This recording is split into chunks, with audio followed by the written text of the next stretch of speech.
Hi all welcome back to the book house. Book ഹൗസിൽ നിന്ന് നമ്മൾ ഡിസ്കസ് ചെയ്യാൻ പോകുന്നത് ഒരു നോവലിൻ്റെ സമ്മറിയാണ്.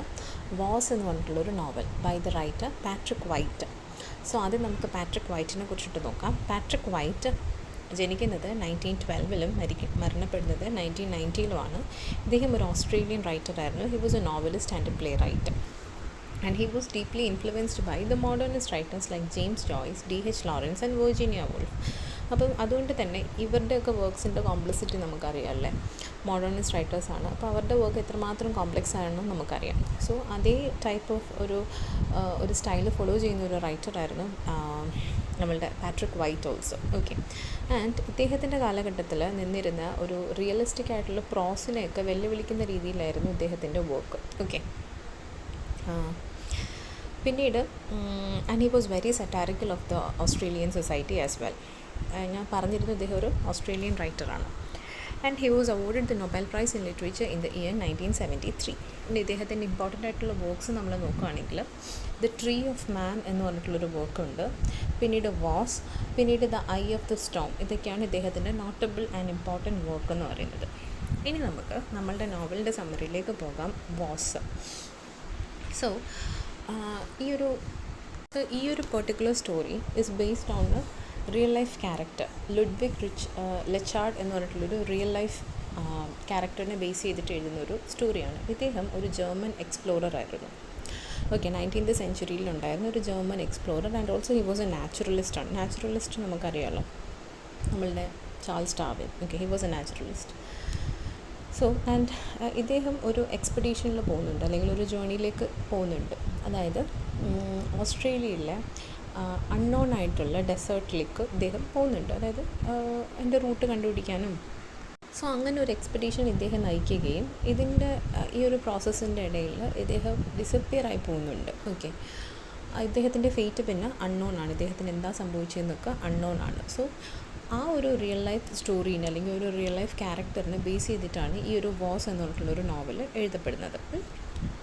സോ ഓക്കെ, നമ്മളുടെ വോസ് എന്ന് പറയുന്ന നോവൽ ഒരു 16 ചാപ്റ്റേഴ്സ് ഒക്കെ ആയിട്ടാണ് ഡിവൈഡ് ചെയ്തിരിക്കുന്നത്. ഇതിൻ്റെ സെറ്റിംഗ് നമ്മൾ നോക്കുകയാണെങ്കിൽ കൊളോണിയൽ സിഡ്നിയാണ് കാണിക്കുന്നത്. ഞാൻ പറഞ്ഞു ഒരു 19th സെഞ്ച്വറി എക്സ്പ്ലോറർ ആയിട്ടുള്ള ലുഡ്വിക്കിനെ ബേസ് ചെയ്തിട്ടുള്ളതാണ്. സോ സിഡ്നി, കൊളോണിയൽ സിഡ്നിയാണ് സെറ്റിംഗ് കാണിക്കുന്നത്. ആൻഡ് ഓൾസോ ഇദ്ദേഹത്തിൻ്റെ എക്സ്പെഡീഷൻ, അതായത് നമ്മൾ നേരത്തെ പറഞ്ഞിരുന്നു ഓസ്ട്രേലിയൻ ഇൻറ്റീരിയേഴ്സ് അല്ലെങ്കിൽ ഓസ്ട്രേലിയൻ ഡെസേർട്ടൊക്കെയാണ് പിന്നീട് സെറ്റിംഗ് ആയിട്ട് വരുന്നത്.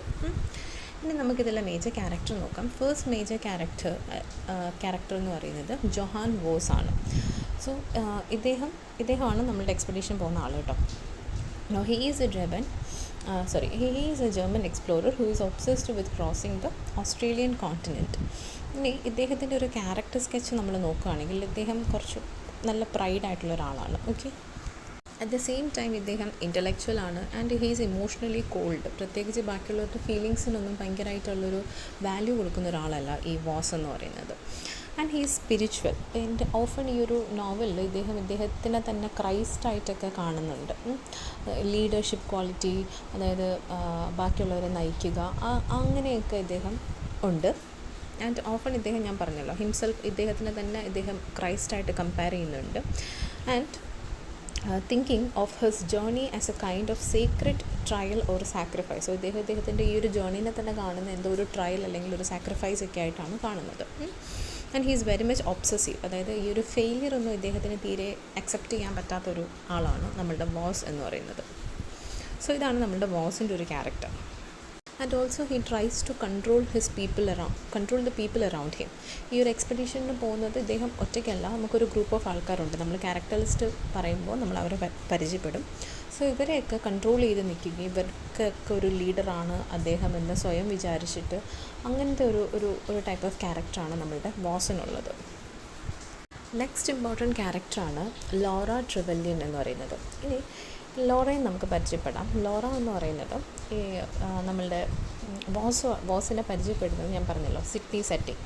ഓക്കെ, അത് നമ്മൾ കുറച്ച് കഥ പറയുമ്പോൾ പറയാം. ഓക്കെ, സോ അവിടെ വെച്ച് ലോറ നമ്മളുടെ വോസിനെ പരിചയപ്പെടുകയും ഇവർ തമ്മിലൊരു റിലേഷൻഷിപ്പിലേക്ക് പോകുന്നുണ്ട്. ആൻഡ് വോസ് ഒരു ടൈമിലൊക്കെ ആ ഒരു റിലേഷൻഷിപ്പിനെ കൺട്രോൾ ചെയ്യാൻ ശ്രമിക്കുന്നുണ്ട്. എന്നാലും കുറേയൊന്നും ഇവർ കാണുന്നില്ല. ഓക്കെ, ഇവർ അങ്ങനെ ഫിസിക്കലി മീറ്റ് ചെയ്യുന്നൊന്നുമില്ല. ഒരു മെൻ്റൽ കണക്ഷനാണുള്ളത്, ഒരു സൈക്കിക് കണക്ഷനാണുള്ളത്. ഇവിടെയാണ് നമ്മളുടെ ഒരു മെറ്റാഫിസിക്കൽ ഇതൊക്കെ വരുന്നത്. അതായത് ഇവർക്ക് കമ്മ്യൂണിക്കേറ്റ് ചെയ്യാൻ പറ്റും. ഈവൻ ദോ ഇവർ ഭയങ്കര ഡിസ്റ്റൻസിലാണെങ്കിലും. നമ്മളുടെ ലോറ ഉള്ളത് സിഡ്നിയിലാണ്. ഇദ്ദേഹം എക്സ്പെഡീഷൻ ലീഡ് ചെയ്യുന്നത് ഓസ്ട്രേലിയൻ ഡെസേർട്ടിലേക്കാണ് പോകുന്നത്. സോ എങ്കിൽ പോലും ഇവർക്ക് തമ്മിൽ ഒരു കണക്ഷനുണ്ട്. ഇവിടെ ഞാൻ പറഞ്ഞല്ലോ, നമ്മളുടെ മെറ്റാഫിസിക്കൽ കാര്യങ്ങളൊക്കെ വരുന്നത് ഇവിടെയാണ്. അവർ ഡ്രീംസ് വഴിയൊക്കെ കമ്മ്യൂണിക്കേറ്റ് ചെയ്യും എന്നാണ് നമ്മളുടെ നോവലിലൂടെ പറയുന്നത്. സോ അതാണ് നമ്മളുടെ ലോറ. ഓക്കെ, ഇനി വരുന്ന ഇമ്പോർട്ടൻറ്റ് ക്യാരക്ടറാണ് ബോണർ ഫാമിലി. നമുക്ക് മിസ്റ്റർ ആൻഡ് മിസ്സസ് ബോണർ ഉണ്ട്. അതായത് നമ്മുടെ ലോറയുടെ അങ്കിളും ആണ്ടുമാണ് ബോണർ. ഓക്കെ, ഇവരാണ് ഈ ഒരു ജേർണി സ്പോൺസർ ചെയ്യുന്നത്. ഇവരും ഭയങ്കര വെൽത്തിയാണ്. സോ ഇവരാണ് ഈ ഒരു ജേർണി സ്പോൺസർ ചെയ്യുന്നത്. പിന്നെ നമുക്ക് വരുന്ന 2 ക്യാരക്ടേഴ്സാണ് ജൂഡും ജുഡ്, JUDD, ജൂഡും ജാക്കി. ഇനി ഇവരെന്ന് പറയുന്നത് അബോറിജിനൽ ഗൈഡ്സ് ആണ്. ഓക്കെ, അതായത് അബോറിജിനൽസ് എന്ന് പറയുമ്പോഴത്തേക്കും ഇനിഷ്യലി ആ ഒരു കോണ്ടിനെൻറ്റിൽ ജീവിക്കുന്ന ആൾക്കാരാണ് നമ്മൾ അബോറിജിനൽസ് എന്ന് പറയുന്നത്. സോ ഇവർ ഓസ്ട്രേലിയയിലേക്കാണല്ലോ എക്സ്പെഡീഷൻ ലീഡ് ചെയ്യുന്നത്. അപ്പോൾ ആ ഒരു കൺട്രീനെ അല്ലെങ്കിൽ ആ ഒരു സ്പേസിനെ അറിയാവുന്ന ആൾക്കാർ ഗൈഡായിട്ട് വേണം. സോ അങ്ങനെ ഉള്ള 2 ഗൈഡായിട്ട് വരുന്നവരാണ് ജാക്കും ജൂഡും. ഓക്കെ, ജാക്കിൻ്റെ ക്യാരക്ടറും ജൂഡിൻ്റെ ക്യാരക്ടറും വെരി ഇമ്പോർട്ടൻ്റ് ആണ്. നമ്മളുടെ നോവൽ പോകുമ്പോഴത്തേക്ക് നമ്മൾ പറയും. ഓക്കെ, നെക്സ്റ്റ് വരുന്നതെന്ന് പറഞ്ഞു കഴിഞ്ഞാൽ മേഴ്സിയാണ്. മേഴ്സി എന്ന് പറയുന്നത് നമ്മളുടെ ലോറയുടെ അഡോപ്റ്റഡ് ചൈൽഡായിട്ട് മാറുന്ന പെൺകുട്ടിയാണ് മേഴ്സി. ഓക്കെ, ഇനി ഈ മേഴ്സിയുടെ അമ്മ എന്ന് പറയുന്നത് ഇവർക്ക് ബോണേഴ്സിന് വേണ്ടിയിട്ട് വർക്ക് ചെയ്യുന്ന സെർവൻ്റ് ഇങ്ങനെ ഒരു ഇല്ലിസിറ്റ് റിലേഷൻഷിപ്പിലായിട്ട് ജനിക്കുന്ന കുട്ടിയാണ് മേഴ്സി. ഓക്കെ, പിന്നീട് മേഴ്സിനെ അഡോപ്റ്റ് ചെയ്ത് വളർത്തുന്നതാണ് ലോറ. ഇനി നമുക്ക് എക്സ്പെഡീഷൻ്റെ മെമ്പേഴ്സ് ആയിരിക്കാമെന്ന് നോക്കാം. ഇതിൻ്റെ പേരൊക്കെ ഞാൻ പ്രൊനൗൺസ് ചെയ്യുന്നത് കറക്റ്റാണോ എന്ന് എനിക്കറിയില്ല. ഓക്കെ, എനിവേ പറയാം. ഫ്രാങ്ക് മെഷറർ അങ്ങനെ പറഞ്ഞിട്ടുള്ളൊരു ആളുണ്ട്. ഫ്രഞ്ച് നെയിമാണ് കേട്ടോ. ഓക്കെ, ഇദ്ദേഹം ഒരു യങ് പോയറ്റാണ്. ആൻഡ് ഇവരെല്ലാവരും മരിക്കുന്നുണ്ട് കേട്ടോ. ലാസ്റ്റ് ഒരൊറ്റ ആൾ മാത്രമേ ജീവനോടെ ഉള്ളൂ. അതായിരുന്നു നമ്മളുടെ ജുഡ്. ഞാൻ നേരത്തെ പറഞ്ഞത് തെറ്റിപ്പോയി. ഞാൻ അവരെ അബോറിജിനൽസ് എന്നായിരുന്നു പറഞ്ഞിരുന്നത്. പക്ഷെ അവർ അബോറിജിനൽസ് അല്ല. നമ്മളുടെ ആൽബർട്ട് ജുഡ്, ഇദ്ദേഹമാണ് ഒരു സർവൈവർ. ഏറ്റവും ലാസ്റ്റ് വരുന്ന ആകെയുള്ളൊരു സർവൈവർ എന്ന് പറയുന്നത് ഇദ്ദേഹമാണ്. ഞാൻ നേരത്തെ പറഞ്ഞ തെറ്റിപ്പോയതാണ്, നോട്ട് ചെയ്തേക്കണേ. ഓക്കെ, നെക്സ്റ്റ് എക്സ്പെഡീഷൻ മെമ്പറാണ് പാൽഫ്രൈ മാൻ എന്ന് പറയുന്നത്. ഇദ്ദേഹം ഒരു ക്രിസ്ത്യൻ ഓർണിത്തോളജിസ്റ്റാണ്. ഓർണിത്തോളജിസ്റ്റ് നമുക്കറിയാമല്ലോ, ബേർഡ്സിനെയൊക്കെ കുറിച്ച് സ്റ്റഡി ചെയ്യുന്ന ആൾക്കാരാണ് നമ്മൾ ഓർണിത്തോളജിസ്റ്റ് പറയുക. ആൻഡ് ഇദ്ദേഹം വളരെ സെൻസിറ്റീവാണ്. And is also spiritual leaning. ഇദ്ദേഹവും മരിച്ചു പോകും. നെക്സ്റ്റ് വരുന്നതാണ് ആൽബർട്ട് ജുഡ്. ആൽബർട്ട് ജുഡ് എന്ന് പറയുന്ന ഒരു എക്സ് കൺവിക്റ്റ് ആണ്. And he is also a settler. He's partly earthly and he is the only survivor. Okay, ഇവരെയാണ് പിന്നീട് ലോറ ഒരു 20 ഇയേഴ്സിന് ശേഷം മീറ്റ് ചെയ്യുന്നുണ്ട്. So that is Judd. Next we have Ralph Angus. Ralph Angus എന്ന് പറയുന്ന ഒരു വെൽത്തി ആയിട്ടുള്ളൊരു യങ് ലാൻഡ് ഓണറായിരുന്നു. ഇദ്ദേഹം ഈ ഒരു എക്സ്പെഡീഷന് വേണ്ടിയിട്ട് വരുന്നുണ്ട്. Okay, he joins the expedition and perishes later. എല്ലാവരും മരിച്ചു, ആരുമില്ല ബാക്കി. നെക്സ്റ്റ് വരുന്നതാണ് ടേണർ. ടേണർ എന്ന് പറയുന്നത് ഇവർക്ക് തലവേദന ഉണ്ടാക്കാനായിട്ട് വന്ന ഒരു മെമ്പറാണ് Turner. He is very troublesome. ഇടയ്ക്കിടയ്ക്ക് ഇങ്ങനെ കുടിച്ച് ബോധമില്ലാണ്ടൊക്കെ പോകുന്ന ആളാണ് Turner. And he also dies during the journey. Next ഒരു ഹാരി റോബാർട്ട്സ് എന്ന് പറയുന്ന ഒരാളുണ്ട്. ഇദ്ദേഹം വളരെ simple yet he is very strong bodied servant. He also dies tragically. ഇനി നെക്സ്റ്റ് വരുന്നതാണ് അബോറിജിനൽ ഗൈഡ്സ്. ഇവരുടെ പേരാണ് ഒരാൾ ജാക്കിയും വേറൊരാൾ ഡ്യൂഗാൾഡ്. DUGALD. എനിക്ക് അറിയില്ല ഞാൻ പ്രൊനൗൺസ് ചെയ്യുന്നത് കറക്റ്റാണോ എന്ന്. So these 2 people are the aboriginal guides. ഇതിൽ നമ്മളുടെ ഫസ്റ്റ് ആൾ, ഓക്കെ, ഇപ്പോൾ പ്രൊനൗൺസിയേഷൻ നോക്കിയപ്പം ഡ്യൂഗൾഡ് എന്നാണ് പറയുന്നത്, ഗാൾഡ് എന്ന് പറയില്ല. ഓക്കെ, ഡ്യൂഗൾഡ്, അത് കൊള്ളാം, കേൾക്കാൻ സുഖമുണ്ട്. ഡ്യൂഗൾഡ്. ഓക്കെ, അപ്പം ഈ ഡ്യൂഗിൾഡ് കുറച്ചുകൂടി വിവേകമുള്ള ഒരാളാണ് കേട്ടോ. ഇദ്ദേഹത്തിന് മനസ്സിലാവും, അതായത് ഈ ഒരു എക്സ്പെഡീഷൻ നേരെ ചൊവ്വേ പോവില്ല, ഇവരാരും എത്തിച്ചേരാൻ പോകുന്നില്ല എന്ന് മനസ്സിലാക്കി ഇദ്ദേഹം കുറച്ച് സമയം എത്തുമ്പോഴത്തേക്കും മാറുന്നുണ്ട് നമ്മളുടെ Dugald. Okay, he departs early and Jack initially joins Voss and then turns on him and ultimately causes Voss's death by decapitation. ഞാൻ ക്ലൈമാക്സ് പറഞ്ഞു. എന്താണ് ഏറ്റവും അവസാനം നമ്മളുടെ വോസിനെ കൊല്ലുന്ന ആളാണ് ഈ ഒരു ജാക്ക് എന്ന് പറയുന്ന ആൾ. Okay, he's an aboriginal. So ഇതൊക്കെയാണ് നമ്മളുടെ എക്സ്പെഡീഷൻ ലീഡ് ചെയ്യുന്ന മെമ്പേഴ്സ്. എത്ര പേരുണ്ട്? 1 2 3 4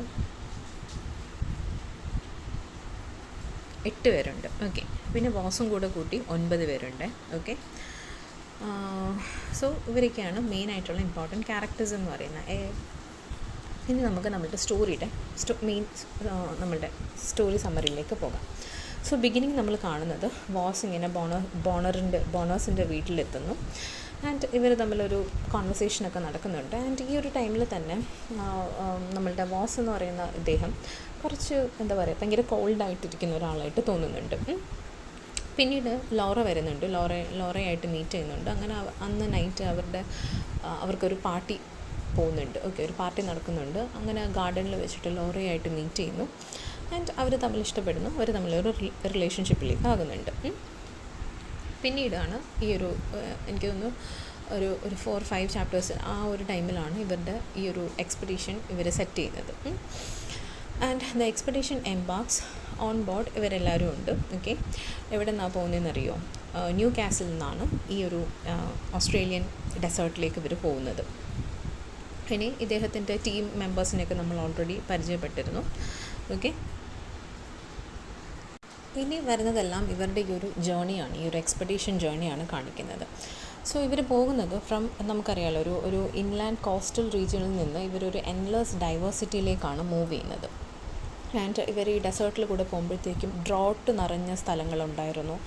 പിന്നെ ഒരു ടൈം എത്തുമ്പോഴത്തേക്കും ഫുൾ വാട്ടർ ലോക്ക്ഡ് ആയിട്ടുള്ള കുറേ ഭയങ്കരമായിട്ട് മഴ പെയ്യും. ഓക്കെ, അങ്ങനെ കുറേ വെള്ളം കയറും. ഓക്കെ, വാട്ടർ ലോക്ക്ഡ് ആയിട്ടുള്ള ലാൻഡിൽ ഇവർ പോകും. അവസാനം ഇവരൊരു കേവിലൊക്കെ കയറിയിരിക്കുന്നുണ്ട്. ഏകദേശം 1 വീക്ക് വരയ്ക്കും അവർ ആ കേവിൽ വെയിറ്റ് ചെയ്യുന്നുണ്ട്, ഈ റെയിനൊക്കെ സ്റ്റോപ്പ് ചെയ്യാൻ വേണ്ടിയിട്ട്. ഈ ഒരു സമ്മറിയൊക്കെ ഇങ്ങനെ വായിച്ചു പോയപ്പോൾ എനിക്ക് പെട്ടെന്ന് ഓർമ്മ വന്നത് നമ്മളുടെ ആടുജീവിതം. ഓക്കെ, ആ ഒരു സ്റ്റോറിയൊക്കെ ആയിട്ട് നമുക്ക് ഒത്തിരി റിലേറ്റ് ചെയ്യാൻ പറ്റും, ഇവരുടെ ഈ ഒരു ഹാർഡ്ഷിപ്പ്. ആൻഡ് ഇങ്ങനെയൊക്കെ ഈ ഒരു സംഭവങ്ങൾ നടക്കുമ്പോഴും പിന്നീട് ഞാൻ പറഞ്ഞല്ലോ, ഇങ്ങനെ സിഡ്നിയിലെ കാര്യങ്ങളും ഈ ഒരു എക്സ്പെഡീഷൻ്റെ കാര്യങ്ങളും എല്ലാം പറയുന്ന രീതിയിലാണ് ഇങ്ങനെ അങ്ങോട്ടും ഇങ്ങോട്ടും നമ്മൾ കാണിക്കുന്നുണ്ട് നോവലിൽ. ഓക്കെ, അപ്പം ഇവർ തമ്മിലുള്ള ഒരു സൈക്കിക് കണക്ഷൻ, അതായത് ഇവരിങ്ങനെ ഡ്രീംസിലൂടെ സംസാരിക്കുന്നതായിട്ടും ഇവൻ്റെ കണ്ടീഷൻസിൽ ലോറയുടെ അടുത്ത് പറയുന്നതും ലോറയുടെ ആ ഒരു ഫീലിങ്ങും കാര്യങ്ങളും ഒക്കെ തിരിച്ച് വോസ് അറിയുന്നതും അങ്ങനത്തെയൊക്കെ ഉള്ള കുറേ സംഭവങ്ങൾ പിന്നീട് നടക്കുന്നുണ്ട്. Even though Voss and Laura are far apart, they feel a spiritual connection. They seem to talk to each other through thoughts and dreams. They write letters too. But too much of their connection is silent and mysterious. ഇവിടെയാണ് നമ്മളുടെ ഈ ഒരു metaphysical കാര്യങ്ങളൊക്കെ വരുന്നത്. And also ഈ ഒരു psychic connection അവർക്കുണ്ടെന്ന് ആദ്യമേ ഞാൻ പറഞ്ഞല്ലോ, അത് ഇതാണ്. ഓക്കെ, ഇനി ഇവരുടെ ഈ ഒരു ഡെസേർട്ടിൽ ഇവർ ഫേസ് ചെയ്യുന്ന ഹാർഡ്ഷിപ്പൊക്കെ, കുറേ ആൾക്കാർ ഈ ഒരു ടൈമിൽ അവർ മാഡായിട്ട് പോകുന്നുണ്ട്, കുറേ ആൾക്കാർ വിശപ്പൊക്കെ കാരണം മരിച്ചു പോകുന്നുണ്ട്, കുറേ പേര്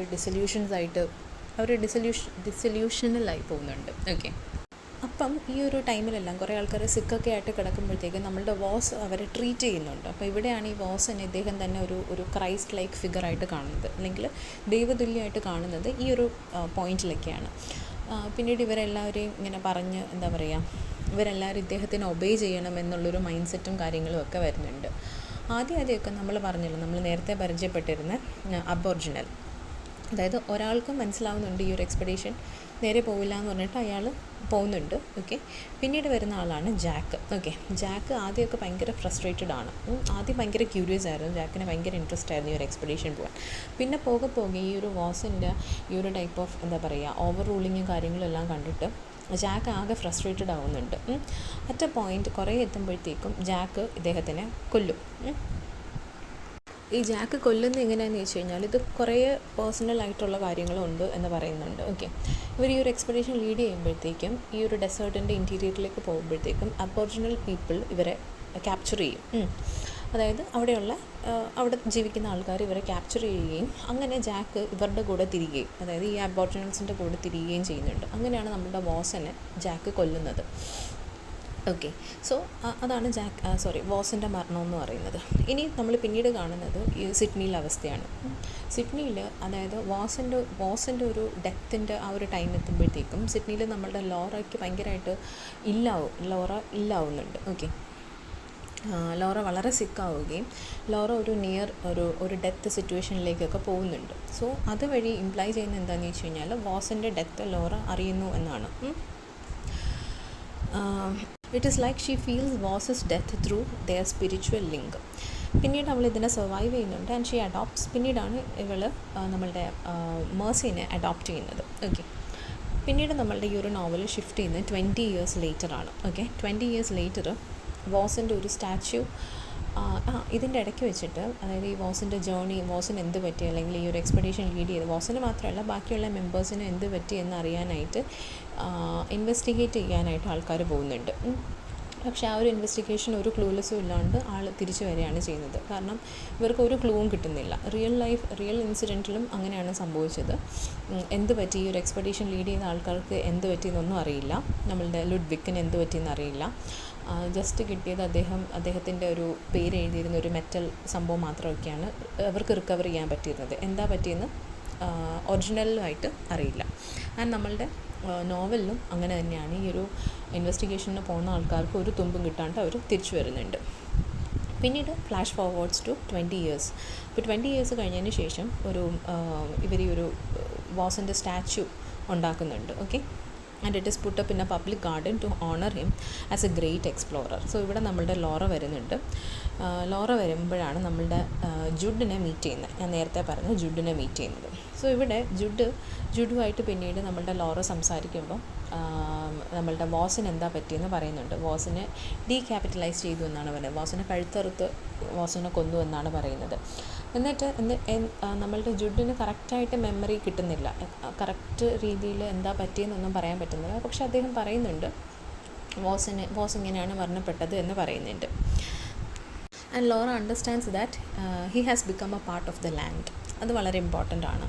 and she remembers him with peace. So ഇങ്ങനെയാണ് ഈ ഒരു നോവൽ ഇവിടെ എൻഡ് ചെയ്യുന്നത്. ഒരു സർഫസ് ലെവലിൽ നമ്മൾ നോക്കുകയാണെങ്കിൽ ജസ്റ്റ് ഒരാൾ ഒരു എക്സ്പെഡീഷനിൽ പോകുന്നു, അത് ഫെയിലാവുന്നു, അദ്ദേഹം മരിക്കുന്നു. ഇനി ഇതിൻ്റെ നമ്മൾ ഇന്നറിലേക്ക് പോകുകയാണെങ്കിൽ നമ്മൾ വോസിൻ്റെ ക്യാരക്ടർ അനാലിസിസ് നടത്തണം. നമ്മൾ ഓൾറെഡി ചെയ്തിട്ടുണ്ടായിരുന്നു. സോ ഇദ്ദേഹത്തിൻ്റെ ഒരു മൈൻഡ് സെറ്റ് ഒരു കൊളോണിയൽ മൈൻഡ് സെറ്റാണ്. അതായത് എല്ലാ സാധനങ്ങളും പിടിച്ചടക്കാനുള്ളതാണ്, എല്ലാ ലാൻഡും നമുക്ക് പിടിച്ചടക്കാനുള്ളതാണ് എന്നുള്ളൊരു മൈൻഡ് സെറ്റ്. ആൻഡ് ബാക്കിയുള്ള ആൾക്കാരെ അദ്ദേഹം ട്രീറ്റ് ചെയ്യുന്നത് എല്ലാവരും അദ്ദേഹത്തിന് അണ്ടറാണ് എന്നുള്ള രീതിയിൽ. ഓക്കെ, ഇനി പിന്നീട് നമ്മളിവിടെ അബോറിജിനൽസിൻ്റെ കാര്യം പറഞ്ഞിരുന്നു. ഈ ഒരു അബോറിജിനൽസ് എന്ന് പറഞ്ഞു കഴിഞ്ഞാൽ അവരുടെ കൾച്ചർ അല്ലെങ്കിൽ അവർ ലാൻഡിനെ കാണുന്നതെന്ന് വെച്ച് കഴിഞ്ഞാൽ ദൈവതുല്യമായിട്ടാണ് കാണുന്നത്. ഓക്കെ, അതായത് മാൻ എന്ന് പറയുന്നത് ഈ ഒരു ലാൻഡിൽ ജീവിക്കുന്ന വെറും ആൾക്കാരാണ്. അപ്പം ലാൻഡാണ് എല്ലാ കാര്യങ്ങളും ഡിസൈഡ് ചെയ്യുന്നത്. അവരുടെ കൾച്ചറും അവരുടെ വർഷിപ്പും എല്ലാം അങ്ങനെയാണ്. സോ ഒരു എക്സ്റ്റെൻറ്റ് വരുമ്പോഴത്തേക്കും നമ്മൾ നേരത്തെ ലിസ്റ്റ് ചെയ്തിരുന്ന ജാക്കിനെയും ഡ്യൂഗാർഡ് അല്ലേ, ഓക്കെ, അവരെ രണ്ടുപേരെയും എന്താ പറയുക, നമ്മളുടെ ഈ ഒരു വോസിൻ്റെ ആറ്റിറ്റ്യൂഡ് അവർക്ക് രണ്ടുപേർക്കും അങ്ങോട്ട് ഇഷ്ടപ്പെടുന്നില്ല. അല്ലെങ്കിൽ അവരുടെ കാഴ്ചപ്പാടിൽ നിന്ന് വളരെ വ്യത്യസ്തമാണ് വോസിൻ്റെ കാഴ്ചപ്പാട്. സോ ഒരു പോയിൻ്റ് എത്തുമ്പോഴത്തേക്കും നമ്മളുടെ ജാക്കിന് ഒരു റിയലൈസേഷൻ ഹിറ്റ് ചെയ്യുന്നുണ്ട്. അതായത് അദ്ദേഹം ഈ ഒരു എക്സ്പെഡീഷൻ കംപ്ലീറ്റ് ചെയ്ത് കഴിഞ്ഞാൽ ഇവരുടെ ഈ ഒരു നേറ്റീവ് പീപ്പിൾ അല്ലെങ്കിൽ അബോറിജിനൽ പീപ്പിളിനെ എന്തെങ്കിലും സംഭവിക്കാം, അല്ലെങ്കിൽ ഈ ഒരു ലാൻഡിനെ കംപ്ലീറ്റ്ലി നശിപ്പിക്കുന്ന ഒരു എക്സ്റ്റെൻറ്റ് വരയ്ക്കും വോസും അല്ലെങ്കിൽ വോസിൻ്റെ ആൾക്കാരും എത്തിച്ചേരും എന്നുള്ളൊരു ഇതിലാണ് അറ്റ് ലാസ്റ്റ് നമ്മളുടെ ജാക്ക് ഈ ഒരു വോസിനെ കൊല്ലുന്നത്. സോ അങ്ങനെ ഒരു പോയിൻ്റ് ഓഫ് വ്യൂ കൂടി ഉണ്ട്. Okay, and Voss always wanted to conquer the land but the land conquered him. അതാണ് ഏറ്റവും അവസാനം പറയുന്നത്. നമ്മളുടെ ലോറയ്ക്ക് പിന്നീട് മനസ്സിലാവുന്നുണ്ട് Voss became the part of the land. ആ ഒരു ലാൻഡിൻ്റെ ഒരു പാർട്ട് മാത്രമാണ് മനുഷ്യൻ, അങ്ങനെ തന്നെ അദ്ദേഹം ആയിത്തീർന്നു എന്നുള്ളൊരിത്. ആൻഡ് ഇനി നമ്മൾ ലോറയുടെ കാര്യം നോക്കുകയാണെങ്കിൽ ആ ഒരു ജേണി എല്ലാം, അതായത് വോസുമായിട്ടുള്ള ഒരു ജേണീനൊക്കെ കഴിഞ്ഞതിന് ശേഷം she grew more wiser and stronger. She carries Voss's memory and his spiritual legacy. പിന്നീടാണ് ഇവളെ അഡോപ്റ്റ് ചെയ്യുകയും അവൾ ആ ഒരു മേഴ്സി എന്ന് പറയുന്ന ചൈൽഡിനെ അഡോപ്റ്റ് ചെയ്യുകയും പിന്നെ അവൾക്ക് വേണ്ടി ജീവിക്കുകയും ചെയ്യുന്നതാണ് ലോറ. ഓക്കെ, സോ ഇതാണ് ഈ ഒരു നോവൽ എന്ന് പറയുന്നത്. എല്ലാവർക്കും മനസ്സിലായിട്ടുണ്ടെന്ന് വിചാരിക്കുന്നു. Thanks for watching.